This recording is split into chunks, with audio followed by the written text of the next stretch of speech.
watching the Hub Network. The Studio Show. People, community, progress. Here is your host, Joe Kennedy. And good morning, early Wednesday morning here, 8 o'clock for the Studio Show this morning. We're glad to be with you today. Thanks for watching.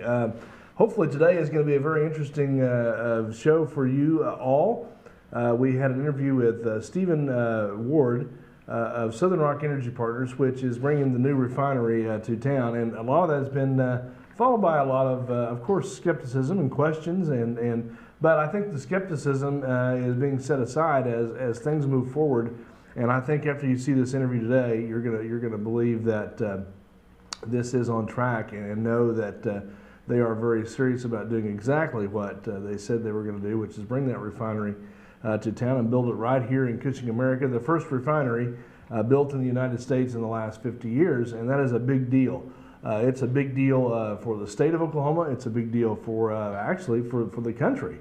It's a big deal, and so everybody's very, very interested in how that happens, when that happens. Of course, we know why it needs to happen, because we want to be energy independent here in the United States, and so this is going to assist with that. But it's going to answer some of the questions that you have about how that's going to proceed, the permitting process, location, and why they can't tell you exactly where that's going to be. They'll tell you a little bit about it, but they're going to explain some of that. You're going to hear it straight from Mr. Ward's mouth.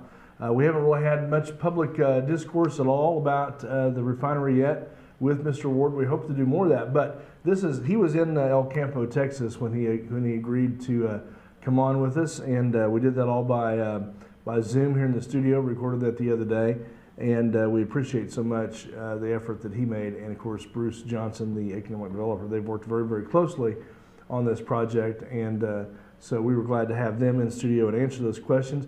I tried to be as direct as I could with him and ask him very directly the questions we all want to know. And this is kind of the result of that. So we're going to forego all of the commercial breaks and everything today and give you, this is about an hour-long interview. And so we want to give that straight to you today and go right to that interview. And so if you have any questions, we did list the Southern Rock Energy Partners website, of course, on the Facebook page. You'll see it there today as well. It's there. And so this interview will be archived. You can go back and watch it a few times. And I know that some people we've sent it to already have watched it a few times just to kind of get some clarity on who's involved in this project and how they're doing it. It is a very different project, and it is a very different technology, and I think you'll see that when we get into the interview here with Mr. Ward. So completely new approach to building a refinery, and I think that's the reason why you're going to see success here in Cushing, Oklahoma, with this refinery. It's a very exciting project, very exciting time for Cushing, Oklahoma, and I hope that you find this interview informative. Let's get right into that interview right now. All right, hi everybody. I'm Joe Kennedy here on the Studio Show. We've got some important information for you today, and some important introductions we want to make to you today. And we have Mr. Stephen Ward, not in studio, but here by Zoom, along with Bruce Johnson. Both of them are here, and we're gonna get a lot of the information from them about the refinery project, what's going on. I know there's been a lot of questions out there about basic questions that we want to get those kind of answered, and we're going to meet Mr. Ward and kind of see where he's coming from and what he likes about Cushing and why he wants to build the first refinery that's been built in the United States in 50 years right here in Cushing, America. So without any further ado, let me get over here to those guys. There they are right there. Mr. Ward, nice to meet you. Thank you for being on the show. Hope you're doing all right. Are you down in Texas, or where are you at today? I'm in El Campo, Texas. Yes, sir. Thank you for having us. All right. And how's the weather down there in El Campo? It is extremely hot and humid. Well, we know you're in Texas then, right? So, okay, yes, sir. All right. Well, hey, Mr. Ward and Bruce, thank you for being here as well. Mr. Ward, tell us a little bit about yourself and a little bit about Southern Rock Energy Partners, and we'll get into why Cushing here in a minute, but give us a little background on yourself today. Well, my name is Stephen Ward. I'm the managing member of Southern Rock Energy Partners. We established Southern Rock Energy Partners in 2017 to develop oil and gas projects, refineries, midstreams, which is pipelines, storage tanks, etc., distribution assets. My background is refined products distribution. I've got 25 years experience. Not only did I work for distributorships that sold fuel to farmers, ranchers, construction companies, convenience stores, etc. I've also had a small distributorship that I started from the ground up and subsequently exited back in, I think, 2010. So Southern Rock Energy Partners, how the refinery project began very simply was an opportunity to get back into the distribution side. A group was building a topping unit and they reached out to me, excuse me, to sell the products. That project didn't go forward for various reasons. Topping units were a challenge. It was when the condensate was along the Gulf Coast. Condensate was readily available. I think there was two facilities built, one in Houston, one in Corpus. But you had a byproduct, which was naphtha, and it was sold to the refiners to further process into gasoline blend stocks. That project didn't go forward, but it definitely piqued my interest. And so in 2017, I started researching the possibilities of building a full conversion refinery. And that full conversion refinery would process transportation fuels and take the lighter crudes or the domestically produced crudes. So we worked on that for a little bit off and on. And in 2019, I worked for a pipeline construction company, Integrity Company, in the business development. And that's where I was working with midstream companies. And it was reintroduced to me again to look at this opportunity. And being from El Campo, obviously, we looked at my hometown first. And it had a great group of synergies. And a great group of the pipeline supply was there, connectivity into the Houston market. We'd need a new refined products, available land, water, etc. So in 2019, I went full time on this project and started developing it and building the relationships and making the connections. I do not have refining experience, so we had to build a team, an O&M team, etc., a marketing team, and we have those behind the scenes, but I primarily am managing and building this project by myself and with, like I said, a small team behind us. With that being said, it's taken there's been various iterations.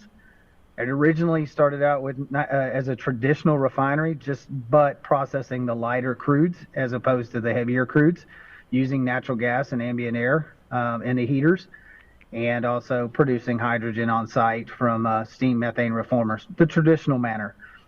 We worked through a financing opportunity. Unfortunately, the buzzword and most critical right now is reducing greenhouse gases and carbon dioxide. So we looked at a carbon capture technology, and it was going to be a significant facility to capture all the CO2. A traditional refinery of this size would produce about 5 million tons. We were able to capture a significant portion of that, almost 90%. However, that technology was not commercialized at the time, so we started over or backed up, and we've changed the heater design, and now we consume hydrogen and oxygen. So it's just a different, that's the novel approach to this refinery. We're able to use modern, more efficient technologies, but the refining process is still the same. We're going to process domestically produced crudes into cleaner transportation fuels, and we reduce the emissions. Hydrogen and oxygen combined produces water, oxygen, and argon as the byproducts. With that being said, how we came to Cushing. Obviously, we looked along the Gulf Coast because this is close to home. We came to Cushing. I reached out to 3 states: Louisiana, Oklahoma, and New Mexico. Louisiana, unfortunately, was hit by 3 hurricanes, one after another, and we were already on the Gulf Coast. And part of the reason that we reached Oklahoma is the central; it's the oil hub of the world, and then you also have New Mexico. Part of the reason we had to reach out to an outside state was to have competition for a tax incentive in Texas. And so we did. However, Oklahoma did an exceptional job of supporting the project. There was definite interest from day one. So we started moving forward with them. We made a site visit December 7th of 2021. During that site visit, we met with many of the stakeholders, whether from the school, the college, the fire department, the city, state representatives, etc. And we were just met with a very, very warm welcome. And one of the key statements that was made in that meeting was a gentleman stood up and said that, we understand you're from Texas and that's your home.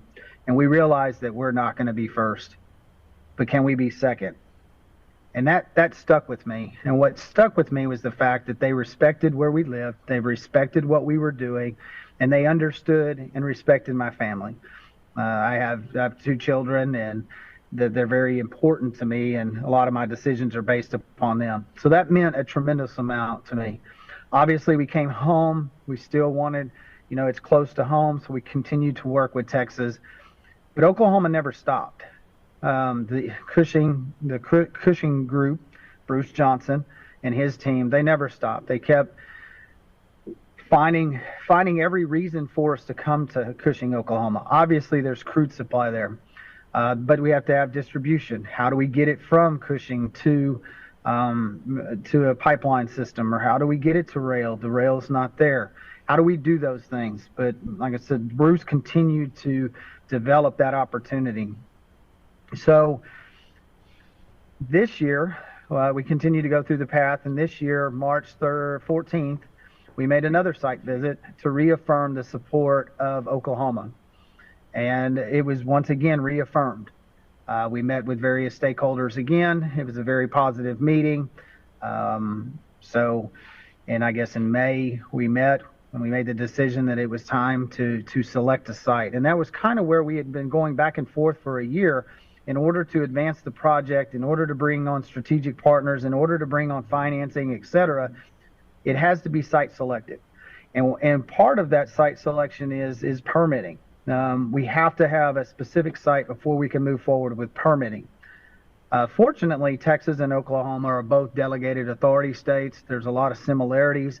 They both support oil and gas, and they both support permitting, I guess the ease of permitting. We have a very good firm that works in both, that's representing us, that works both in Texas and in Oklahoma. We also are bringing on the retired executive director of the TCEQ, which is the Texas Commission on Environmental Quality. So he understands the permitting process. He understands this project. He understands what we're doing. The key attribute in our permitting process, this hasn't been done before, the way we're calculating emissions, the way we're reducing emissions. So we've got to prove that data and provide that data. The key, as I said, is the heating units and using hydrogen and oxygen. The other thing is we have technologies on our storage tanks that remove vapors. We don't look to flare. We look to repurpose that. So that'll go into the permitting process. And you ask about the permitting, or it's been asked. That's the main question I get from everyone, not whether it's going to be financed. It's, whether it can get permitted. The project can get permitted. On a very high level, it's a 3-month process for us gathering the data, which we will begin that process in the next month. Then it's 3 months to gather the data. You submit the application. There's a 3-month window that they have to review the application. At that time, as being a delegated authority state, they will be working with the DEQ, will be working with the EPA, which source we are, whether it's major, minor, permit by rule, that'll be determined. I mean, we can't go all zeros. I mean, that's just not going to work, because there are opportunities that there will be some emissions. Like I said, we've never claimed to reduce emissions by 100%, but we're looking at a 95%. The only carbon dioxide that is produced, okay, so back to the timeline. So at the end of that 6-month period, there's we will receive should receive a preliminary determination summary letter. And that letter basically states that the DEQ it intends to issue the air permit. There's another 6 months that goes forward that allows for someone to, contest the issuance of the permit or question or review. So we have another 6 months, but at that 6-month window, when that letter is released, it's basically saying, yes, we intend to authorize that permit. By having the permit, we can begin construction. We can actually begin construction before the permit is issued, only on items that are not attached to the permit. So on the storage tanks, and the processing units, the hydrogen unit, et cetera, we cannot move forward with until we have that. So you're looking at a 12-month window, possibly 15-month window, but I believe that we've done the due diligence, and I believe we've made the relationships. We've gone before folks and asked them, hey, what do you want? What are you looking for? What's the process? We want to work with you, not against you. And that's kind of what we've done with Bruce as well. How do we become part of Cushing? How do we become woven into your fabric? How do we work with the school district, the city? How can we be a positive influence and not a detractor? And I think that's what differentiates us from many other organizations, is that we want to be part, and we mean what we say. We want to be there. Talk about jobs. It's all about it's that opportunity. We're going to pay salaries that are competitive or above rates. Why? We want to encourage growth for opportunity. We also want to hire the best. We want them to feel empowered. We want to so that's the biggest part. And so we will have skilled labor. There will be some training. There's operators, obviously, that will need training. You've got engineers, professionals, etc. So we think we can source those from the region and the area. There's training opportunities with the vocational school. As I said, what's different than us is we use all the waste streams, and we reduce water consumption. We produce water from the air. We produce water from our vapor stream. We use the heat to generate electricity. We use geothermal to heat and cool our buildings, so it reduces electricity. We have solar panels affixed to the buildings so that they generate electricity and run the buildings, warehouses, etc. We're looking at an electric generation facility that will supply electricity not only to the facility but back into the grid or back into Cushing. As I said, we want to be part of the community. But what I can't emphasize more is the work that Bruce Johnson and the Cushing team did. They're the reason we're in Oklahoma. They as I said, they never stopped. They continued to work. They continued to find ways to not only for tax incentives and credits. They found financing opportunities for us. They've worked with the land. We have multiple sites that we're doing due diligence on at this point. We anticipate purchasing the land by the end of the year, beginning some of the site work after the first of the year. So the reality is we're going to build this. Obviously, there can be a hiccup along the way or something changes, but that's out of our control. But our intent is to build this. And once we begin construction, full construction, by the middle of next year is what we're anticipating. It's a 3-year build out.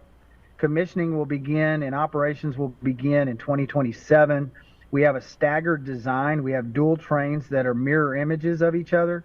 So we'll start one and then we'll stagger the start of the other. And what that does is it helps with turnarounds, maintenance.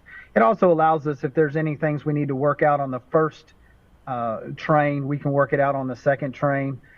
Training of the hiring and training of the personnel, I imagine, will begin probably in 2025. We have an O&M team that's representing us or is going to be part of the project. That will be their part. We're working with KBR, and then we'll bring in a construction company, a larger for the process units. We do have others that we're working with currently. So how we've done our project, we've built it from the ground up instead of the top down. We have specialty firms that all they do is build terminals, or all they do is build storage tanks, or all they do is build buildings, etc. And why we've done that is to de-risk the project further. So distribution assets, I mentioned earlier, the pipelines, but also rail. We will have a small truck terminal there, but that's not the main mode of distribution. But what we'll have is, a rail opportunity. Bruce can talk more to that. We'll get to that. I appreciate all that information, Mr. Ward. It's a lot of information he just gave us, and so I kind of want to go back though and kind of break that down just a little bit so that in layman's terms we kind of get a handle on what you just said there, because that was a lot of it. And I can tell you that it's all very exciting for us here to hear that. But this is kind of a green technology. What you're saying there, this is a green technology, new technology that hasn't been used before. There's been no refinery built in the U.S. in the last 50 years. You would be the first one. Is that correct? And so I think that's why everybody's kind of wondering, can it really move forward that quickly? Well, you've got that soundbite. You can edit out of it. So ask the question. Why? First and foremost, the refineries are old and inefficient. There's more government regulation on the environmental restrictions. They're only become more restrictive. More and more states are going to the low carbon fuel standards. These current refiners can't get there without significant modifications. You're modifying facilities that are 75 years to 100 years old. It makes more sense to come in and build something new. We get the skepticism, we get the doubt. It's completely understandable. But what we want people to understand is we're processing domestically produced crude. We are not importing crude. So it provides an energy independence as well for the United States. So why can we do it? We're smaller, we're more nimble, we're not beholden to shareholders as the publicly traded companies are. I believe that these companies would like to build different assets to process crude. However, they have a model that works for them, and I don't think their shareholders would allow them to build a facility similar to this. I will tell you there is definite interest from them. They are watching this very closely. What we're doing won't make them have to go back and do anything. They won't have to make modifications to their facility or anything like that. We need those refineries because they provide other feedstocks and products for us. We're primarily a transportation fuel facility. And part of the reason, again, correct me if I'm wrong here, there's a lot of assumptions out there, and so a lot of this you probably can just correct when I say it here, but the sweet crude here in Cushing is some of the reason why that product is here. Is that correct? It is. I mean, the crude supply is not an issue in Cushing. Not only you have your WTI sweet crude, but you also have your condensate and your it's West Texas Light and West Texas Condensate, which is your shale crudes. Those currently the majority of the shale crudes are being exported off the Gulf Coast. Gotcha. So that's, again, another important part to the location. Now, I want to go back to, and I'm going to kind of go down through some of these questions. I know you've answered a bunch of that, but again, I kind of want to break it down so we kind of get those in an understandable bit that people can kind of get their head around a little bit, because again, we're kind of in the forest and we don't always see the forest for the trees, right? So location, you said you're looking at 3 or 4 different locations here. How much land is it going to take? How big is this facility going to be? It takes a minimum of 400 acres. Okay, and you have, I guess you're already in the process of narrowing that down to where you want that to be. Everybody would love to know exactly where that is, Mr. Ward, but I don't know that you can share that information or not with us. But can you give us generally directions of where you think it might end up?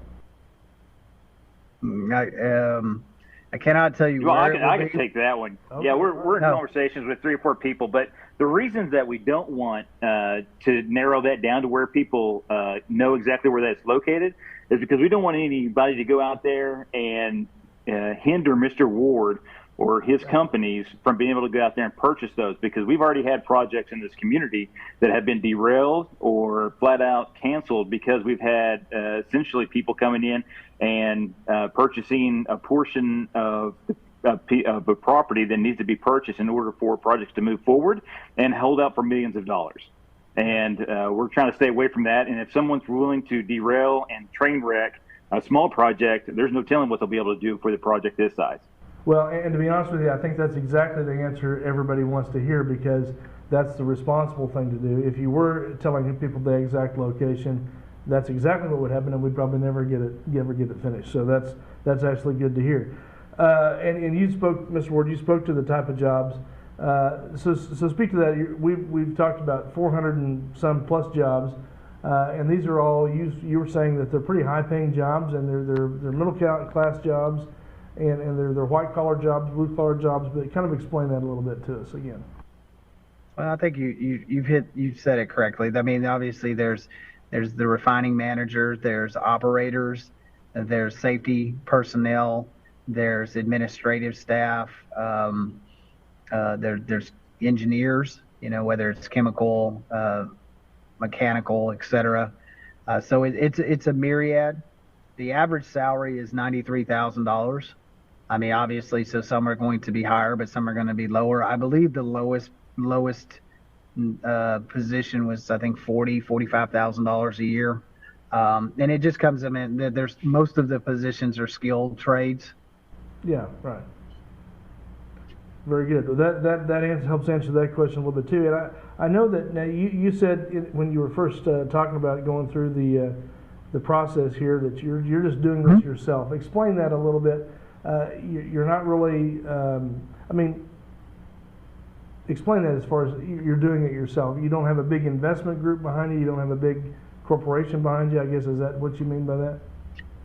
Well, what I mean very simply is we've chosen to do this development differently. Many projects will go out and a private equity will back that project and put capital up, and then you develop it from the top down, and you may have a team there. So what I do have a team, but we're under confidentiality agreements. We're under non-disclosure agreements. I can tell you one, I can tell you two that we're working with, and one is Baker Botts, that's our legal team, and also KBR. Which is, I think, the sixth largest EPC firm, and I know in the United States, maybe the world. It's a significant, I think, United States for sure. It's a significant firm. And why we've done this is, and I don't have a team. I didn't bring on a team of 12 people because I didn't know what I didn't know. And I believed in the project, and what I wanted to do is to be able to develop it to a point where it was that I could bring those persons on that would be the experts in their fields. And by doing so, it's allowed us to bring in, we have interest from strategic partners. We have interest from banking partners. We have commercial partners. And what we want is them to celebrate in this opportunity. It's no different than Cushing. When the announcement was made, this was about Cushing. The Cushing earned this. Cushing needed to celebrate this win. They needed to understand how much this meant to us, and this wasn't about us. And it's the same way with our partners. For example, KBR, they've gotten a lot of a good publicity by supporting this project, and it's going to further enhance and develop their reputation as a leader in the EPC field. So that's kind of, and now we are bringing on a formal team to start to really develop the project out. Gotcha, and that all begins kind of with the selection. So, just for everybody's recollection here a little bit, how many places were you courting to begin with? Was it just 4, or you mentioned Louisiana and New Mexico and some other places? But well, originally it was just Texas, and it was 2 locations. We were working with El Campo and Victoria, okay. Or Wharton County, El Campo, Wharton County, Victoria County. Then we reached out to Oklahoma, and we reached out to Louisiana. Louisiana was very simple. It was to the point. This is what we can do. This is how we do it. They're very sophisticated and successful industrial economic development. It's pretty much cookie cutter. Oklahoma, as I said, the reason we reached out was very simply Cushing is the pipeline crossroads of the world, and the crude supply was there. So we knew that was going to be advantageous. And Bruce, I'll let Bruce can tell you the first question I asked him, but New Mexico it was an opportunity because that's where the shale play, or the Permian, it was close. You want to do one of two things: be close to your supply or be close to your distribution. And if we can get in the middle, it works out really well. Gotcha. Yeah, and I'll kind of follow up on a little. I'll follow up a little bit on that. Okay. Is that I think more than anything else, Mr. Ward wanted to know that the city of Cushing and the state of Oklahoma would at least listen and answer the following question, which was, would you guys welcome a refinery into your community?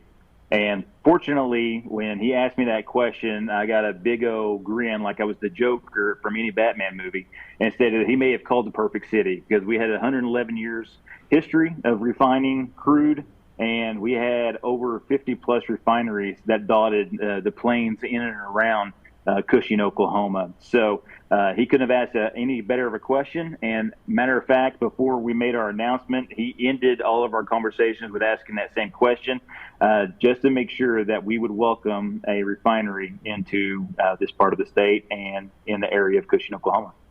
Well, I think, and I'm speaking for a lot of people here, but just as a citizen of Cushing, I think the natural skepticism is just that, because there's been so much of that here in the past. But I can tell you, Mr. Ward, that no town will be ultimately more excited than Cushing, Oklahoma, to have you all here and present in our community. I can tell you.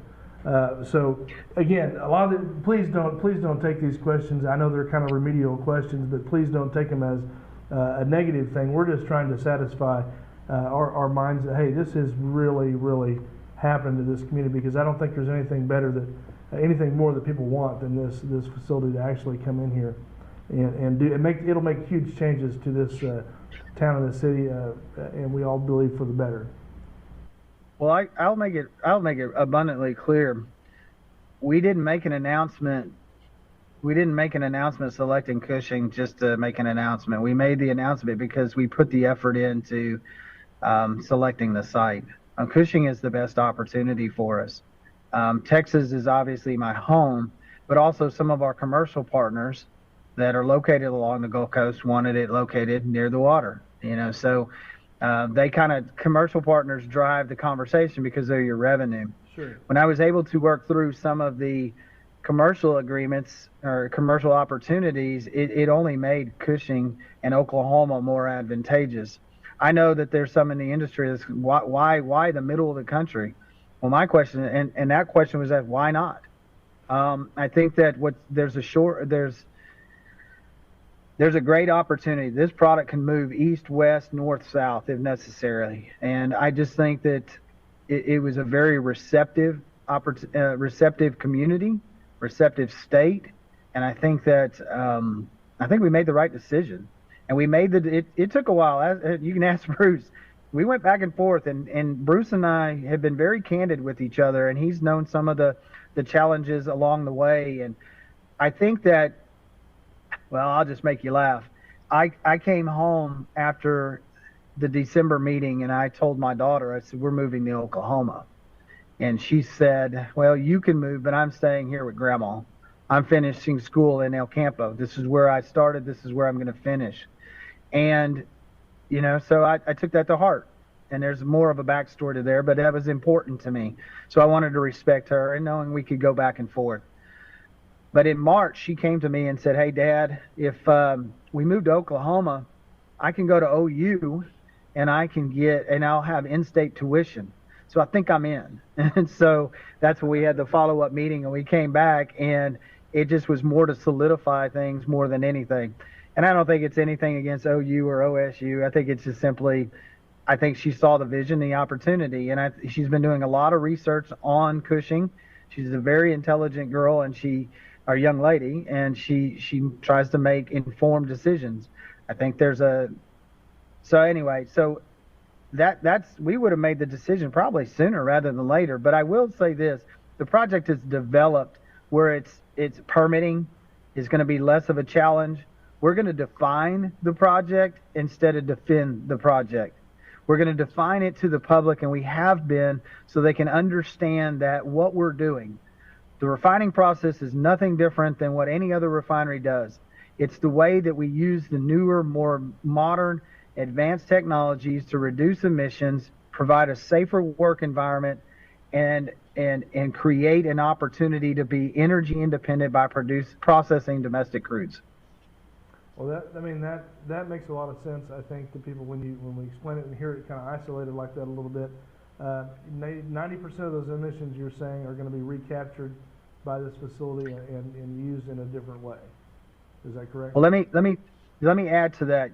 So we believe we can reduce emissions by 95%. So first of all, a traditional refinery of this size produces about 5 million tons a year of CO2. Let's use CO2. We're going to reduce that to producing only 2.5 million tons, which 98% of that is captured. Okay, so there's your 95% reduction.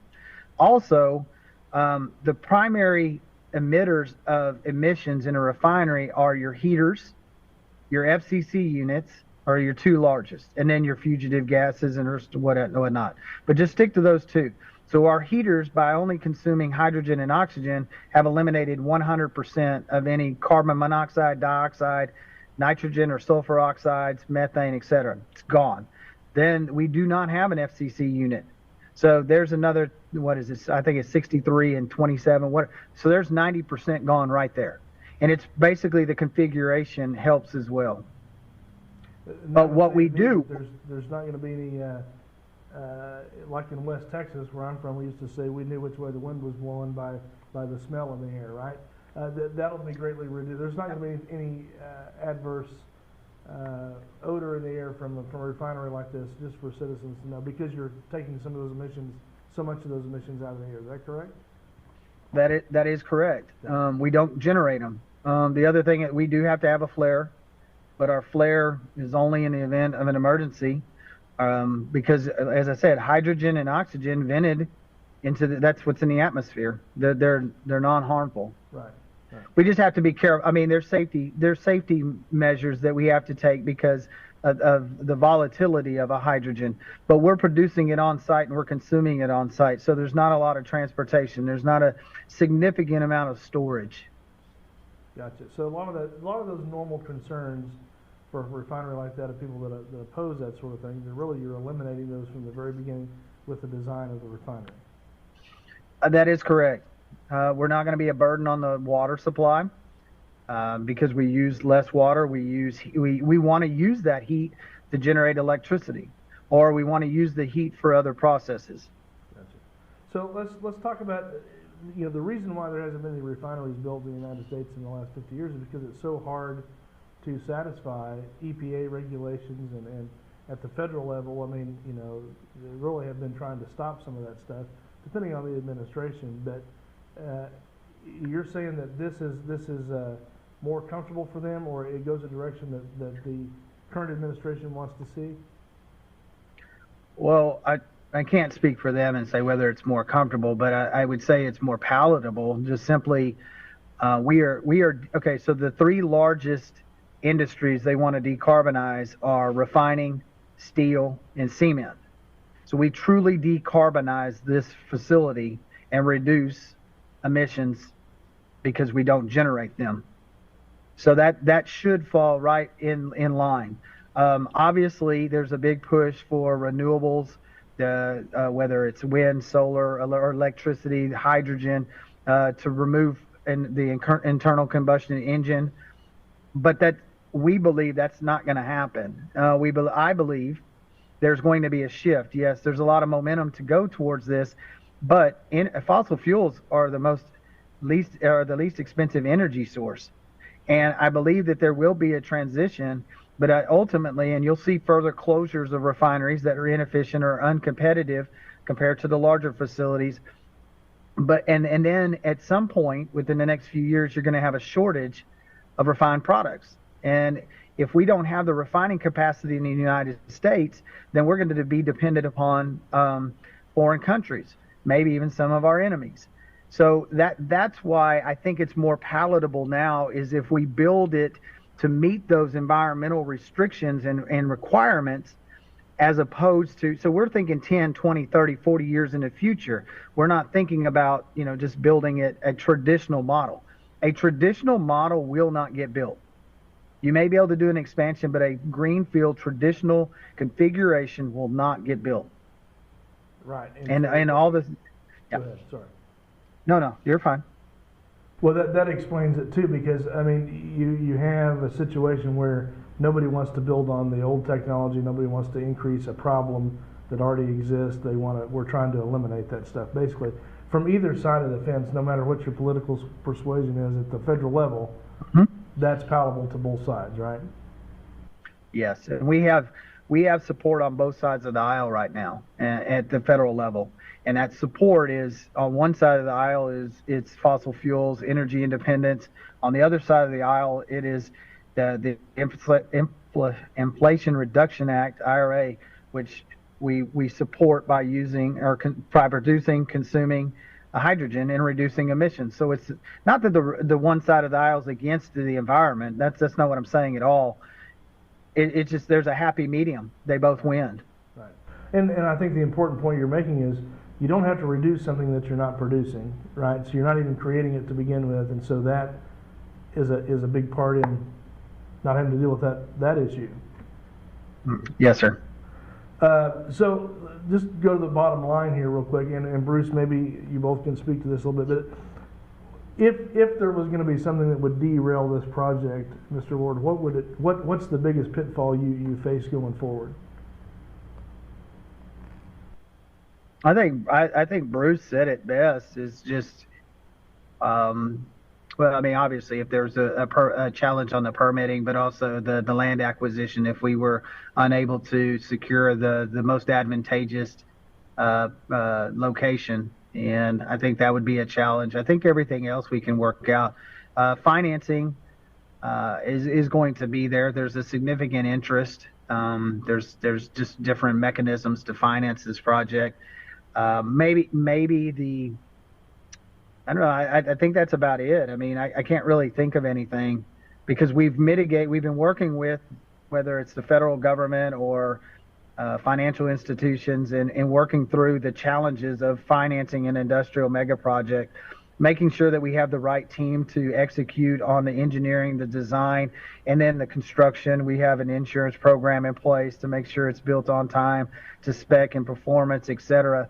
So we've done everything that we can to de-risk it. It would just maybe be and I'll just add, just if the community decided they didn't want to embrace it, because the stakeholders, the citizens, are critical to the success of this business. If we're not welcome, then it's never going to be successful because we're always going to have a battle. So that's why I questioned over and over again to get that reaffirmation. Well, yeah, and I agree with I agree with Stephen. Is that I think the greatest impediment would be non-belief. I know that for 50 years now, if you pointed out, is that the inertia is not to build, not to do green, not to do new, not to do or take advantage of any of the technology that has come along and put it into the refining process. So every time there was something that looked like it could be a hurdle, whether there have been we haven't had a refinery in Cushing since the early 80s, or they tore up our rail in the late 80s.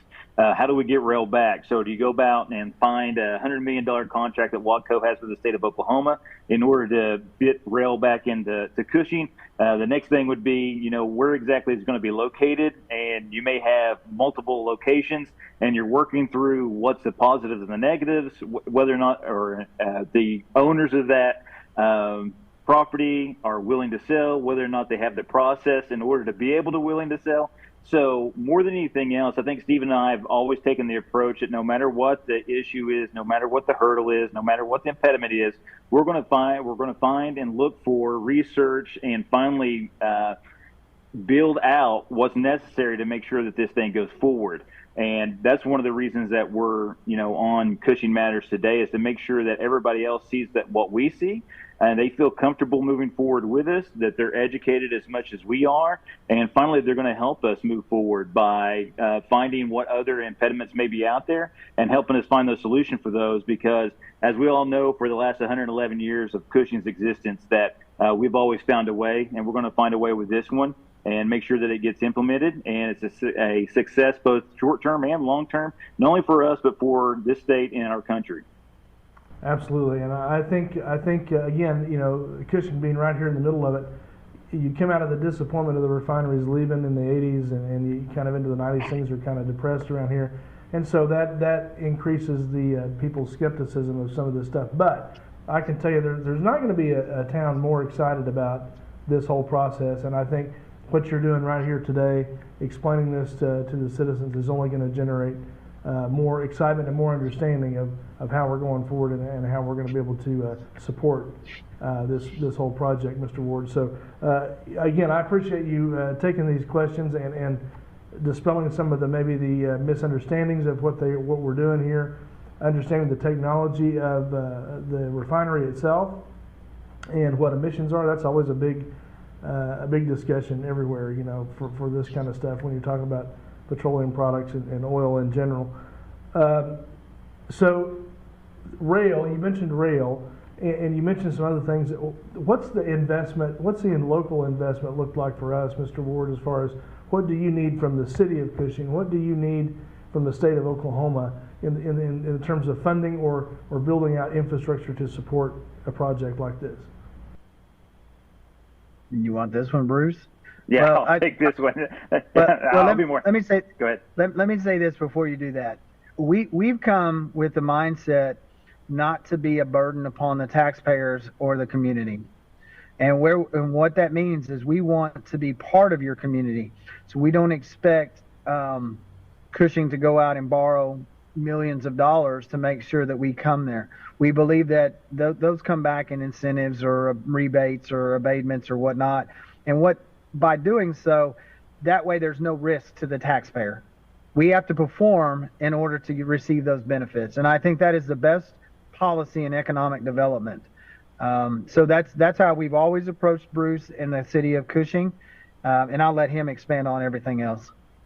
Yeah, and that's exactly the way that the state of Oklahoma has set up the incentives for this project, is that essentially they're all credits or reimbursements based upon the investments that you're making.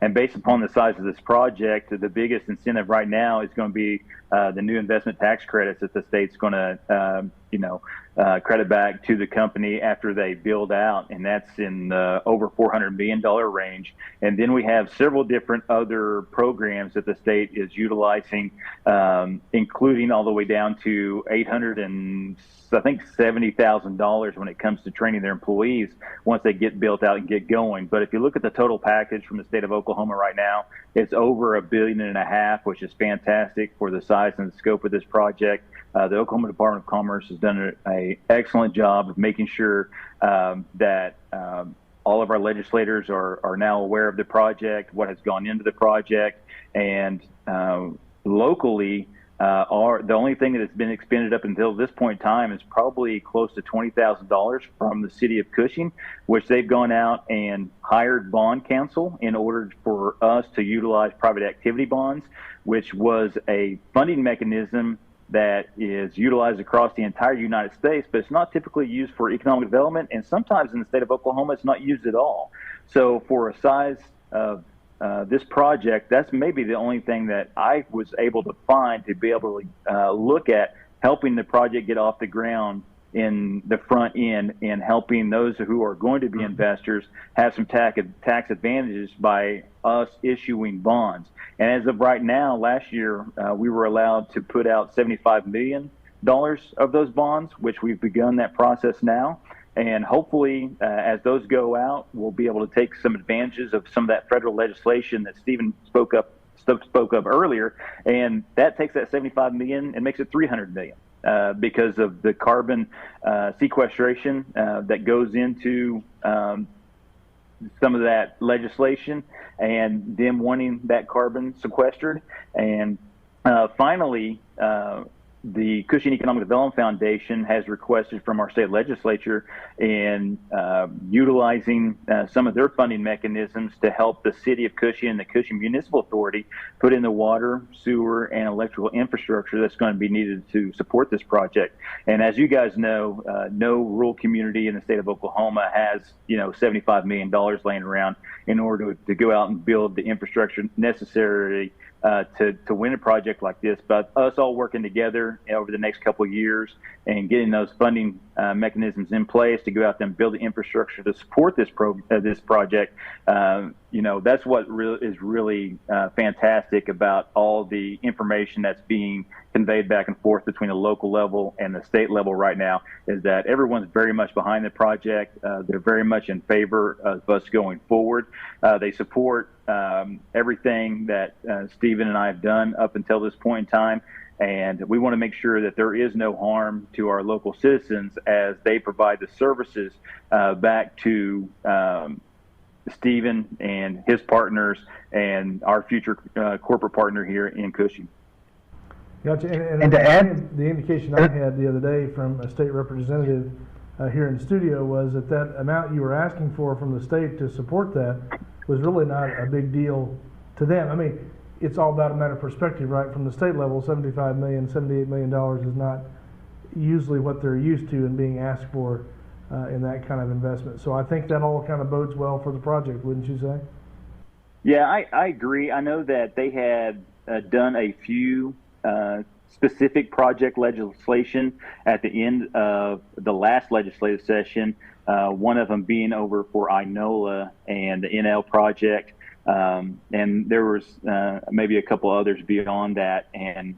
But I know that the request that we made, we wanted to make sure that when we detailed out the ask, that those asks were very specific to the project and they were very necessary for the community to be able to provide the infrastructure going forward. And not only does it help the project, but it helps out the city of Cushing also, and the Cushing Municipal Services Authority. I gave the example yesterday at our board meeting is that during that last windstorm is that we had our water and wastewater treatment plant go down because they were without electricity. So the electrical line crews had to go out and focus on those primary service givers immediately, because if you're without water or we don't have the ability to process the wastewater and it has to bypass and go directly into the creek, that's not good for our environment. It's not good for the community at large, because the DEQ tends to come up and write some different reports about sanitary sewer overflows and bypasses and those types of things.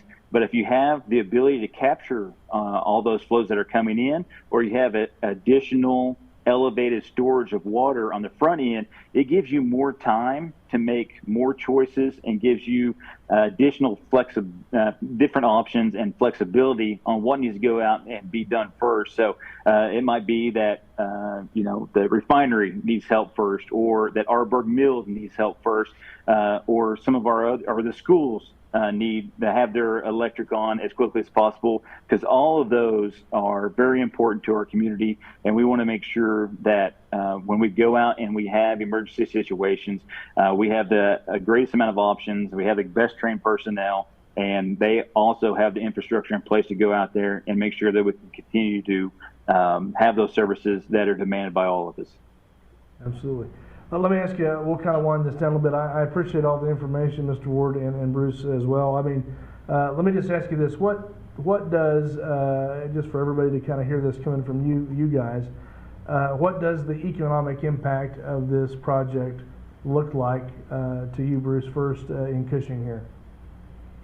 Well, I have all that data. So if anyone wants to know down to the penny what it is, feel free to give me a call. Come by and see me. I'll give you that information. But just in very generic overriding terms, the numbers that Steve and I have been using over the last 4 weeks since we make the announcement is that it's going to have a $1.8 trillion economic impact effect on our local economy in the state of Oklahoma over the next 10 years. Say that number again, I'm sorry? 1.8 trillion. Trillion with a T. T, yeah. So when it first starts and when it gets, as of right now, as we're moving forward, you won't see as much of that impact. But after the permitting processes and the feasibility studies are done, the property is purchased, and then you start to see the dirt work come this time next year, that's where you'll see those economic development impacts becoming very apparent to our community. And it'll start building its way up from zero up to about $2 and ending on about $2.3 billion a year. But there's going to be a significant impact here in about 5 years on our school district, the Payne County, the health organizations, Central Tech, and finally the city of Cushing when it comes to the sales tax revenues that have come and gone based upon the number of employees you're going to need to be building this refinery. Then finally, just from the number of direct and indirect jobs in the hundreds and into the thousands when it comes into operation. Mr. Ward, any comment on that? No, sir. I think he's pretty accurate, or pretty detailed. It is. I'll be very frank. It surprised me because we forget about a lot of the indirect, and we forget how the dollar is multiplied over and over and over again. And and that's even on my side. I know that the impact is significant, and that's just from sales tax, that's just from property tax, et cetera.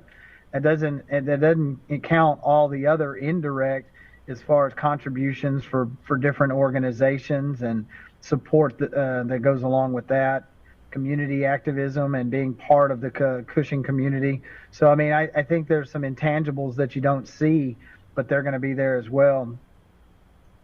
And here's the other thing. I mean, that this is just a refinery. There's other businesses that will follow us. There's other opportunities for manufacturing. There's other opportunities to expand this facility at some point in the future. There are those opportunities, and I think that only adds to the conversation. But I can tell you this: everything that we do out there at this facility and in Cushing is going to be good for not only the company, but it's going to be good for the environment, and it's going to be good for Cushing and the state of Oklahoma. We will be good stewards of our community. Well, I think that's very important, obviously, to citizens of this community and the surrounding areas. And so all of that information is very, very important. We appreciate so much you guys coming on and giving some time to that, and maybe making some more remedial explanations of what's really going on. I apologize for all of those simplistic questions, but I think that kind of brings everybody up to speed a little bit more on the promise of what's going on, the direction, the plan that's in place.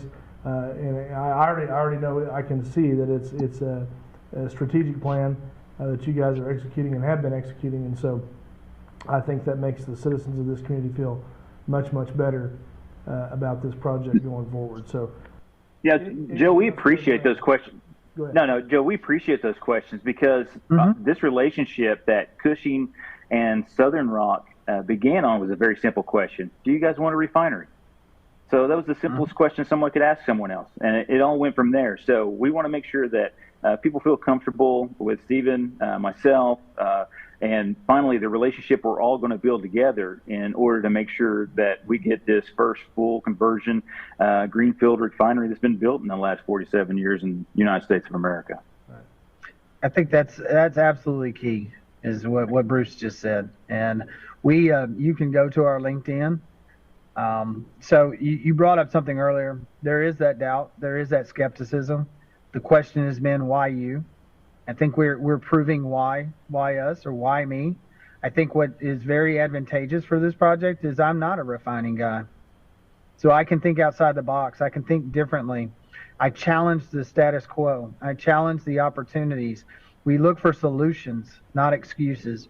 We look for opportunities. And I think and I think being transparent, so I welcome the questions.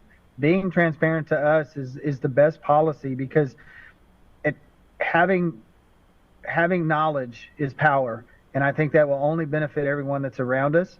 And then we'll continue that. Go to our LinkedIn and look at Southern Rock, or even look at my personal LinkedIn, and you will see we've been sharing what we're going to do. And I think that it is getting out there, and more are starting to understand, and they're starting to recognize this is a great opportunity, and it will change. There is going to be change. There will be change to your community, but I believe it's going to be positive change, and it's going to be positive for our environment, our country, and the people.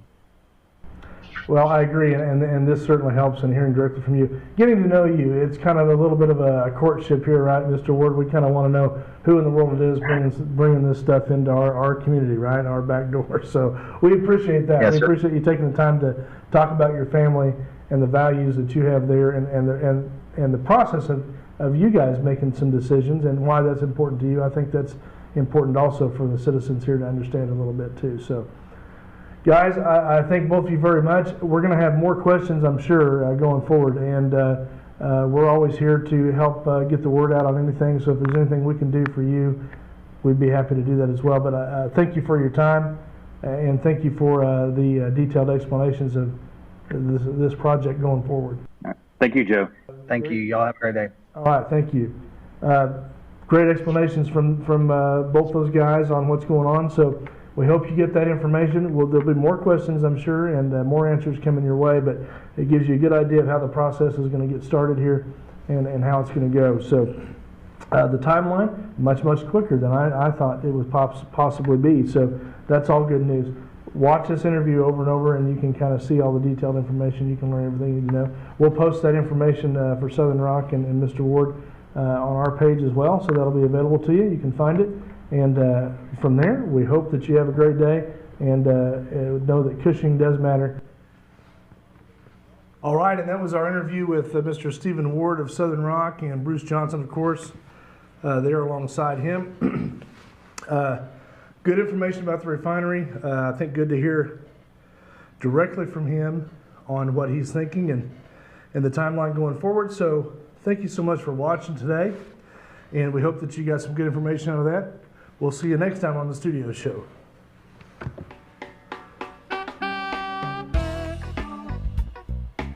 Thank you for watching The Studio Show. People, community, progress.